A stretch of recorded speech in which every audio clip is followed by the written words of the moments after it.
दोस्तों, स्वागत है आपका चैनल ज्ञान स्टेशन पर। साथियों, इस वीडियो में हम आपको ये बताने वाले हैं कि भगवान श्री कृष्ण की मृत्यु कैसे हुई। मृत्यु के बाद क्या श्री कृष्ण ने अपना शरीर छोड़ दिया और किसी अन्य शरीर को धारण कर लिया? क्योंकि वो तो भगवान विष्णु के अवतार थे, उनके शरीर का दाह संस्कार किसने किया?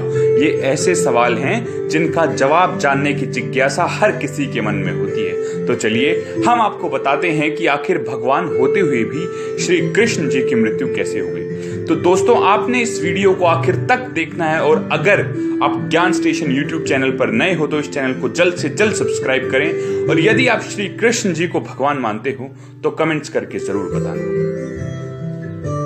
दोस्तों, कहते हैं भगवान श्री कृष्ण का जन्म 3112 ईसा पूर्व में हुआ था। वैसे तो श्री कृष्ण का जन्म मथुरा में हुआ, लेकिन उनका बचपन गोकुल, वृंदावन, नंदगांव, बरसाना और द्वारिका आदि जगहों पर बीता। कहा जाता है कि महाभारत युद्ध के बाद भगवान श्री कृष्ण ने 36 वर्षों तक द्वारिका पर राज किया।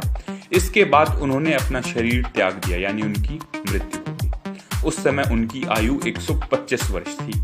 कहा जाता है कि महाभारत के युद्ध के बाद जब दुर्योधन का अंत हो गया तो उसकी माता गांधारी बहुत दुखी हुई। वह अपने बेटे के शव पर शोक व्यक्त करने हेतु रणभूमि में गई और उनके साथ भगवान श्री कृष्ण और पांडव भी गए थे।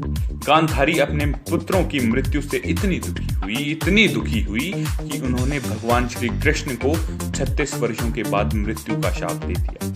ये सुनकर पांडव तो चकित रह गए, लेकिन भगवान कृष्ण तनिक भी विचलित न हुए और मुस्कुराते हुए अपने ऊपर लगे अभिशाप को स्वीकार कर लिया। और ठीक इसके 36 वर्षों के पश्चात उनकी मृत्यु एक शिकारी के हाथ। साथियों, भगवत पुराण के अनुसार एक बार श्री कृष्ण के पुत्र श्याम को एक शरारत सूझी और वो स्त्री का वेश धारण कर अपने दोस्तों के साथ ऋषियों से मिले। उन्होंने ऋषियों से कहा वो गर्भवती। जब उन्होंने ऋषियों को धोखा देना चाहा तो ऋषि क्रोधित हो गए और उन्होंने स्त्री बने श्याम को शाप दे दिया कि तुम ऐसे लोहे के तीर को जन्म दोगे जो तुम्हारे कुल का नाश करेगा। अब ऋषियों का शाप सुनकर श्याम बहुत डर गया। वह उग्रसेन के पास गया। उन्होंने बताया, तुम तीर का चूर्ण बनाकर प्रभास नदी में प्रभावित कर दो। इस घटना के बाद द्वारिका के लोगों ने कई अशुभ घटना देखी। द्वारिका में अपराध और पाप बढ़ने लगा। यह देखकर श्री कृष्ण बहुत दुखी हुए।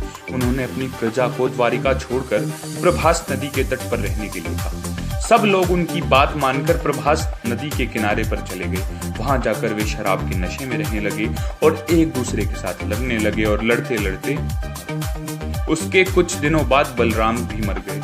भगवत पुराण के अनुसार भगवान श्री कृष्ण एक दिन पीपल के पेड़ के नीचे आराम कर रहे थे। तभी जरा नामक एक बहेलिये ने श्री कृष्ण को हिरण समझकर तीर मार दिया और उनकी मृत्यु हो गई। इस तीर में उस लोहे के तीर का अंश था जो श्याम के पेट से निकला था और यहाँ साक्षात भगवान विष्णु विराजमान रहते। कहा जाता है कि उनकी शक्ति तो अलौकिक है, लेकिन शरीर को तो त्यागना ही पड़ता है।